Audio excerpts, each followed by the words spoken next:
I love that people are still coming up with things to do that no one has ever heard of or done. This man he's out of his mind. I love it.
Artist, architect, composer, inventor.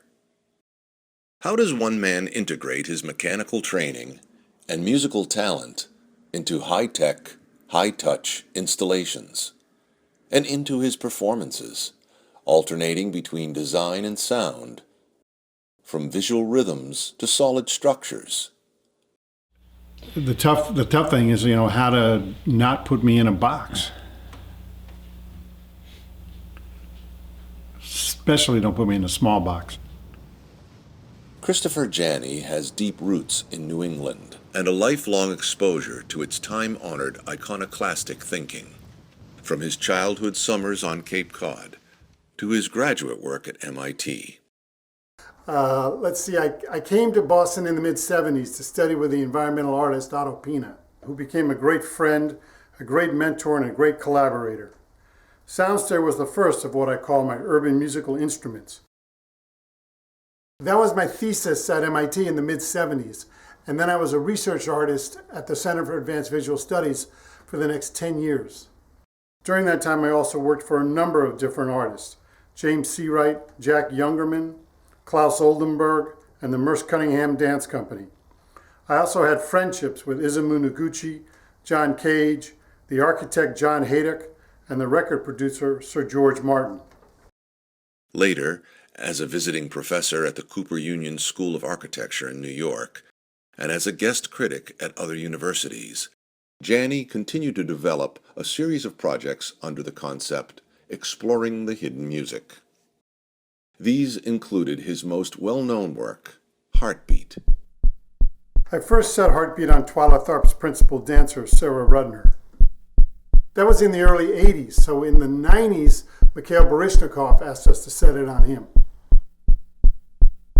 A few years later, at the request of the American Heart Association, I developed a new version with the New York City ballet dancer Emily Coates and the Persuasions. Since I had these kings of a cappella, I composed a special ballad for them entitled, What is a Heart? Okay. Please don't walk away. Please don't say that it's done. And most recently, I reworked it a bit, and Sarah and I set it on her protege, Sunny Hit, as part of my most ambitious evening of performances to date.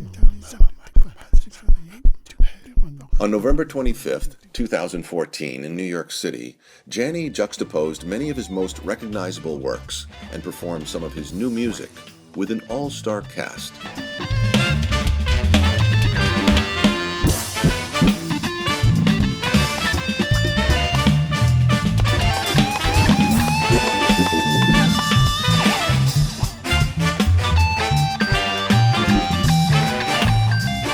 A pair of Janney's urban musical instruments further immersed concertgoers that night.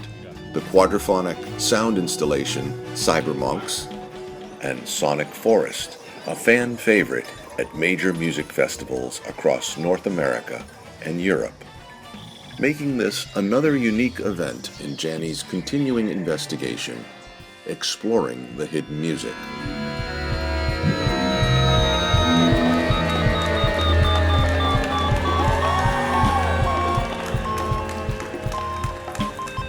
When working on visual projects, I try to imagine what they sound like. When working on a musical project, I try to imagine what it might look like. In this way, I try to get out of myself, to see the work from a fresh perspective. Or as the artist Marcel Duchamp used to say about these sort of tricks, call it a little game between I and me.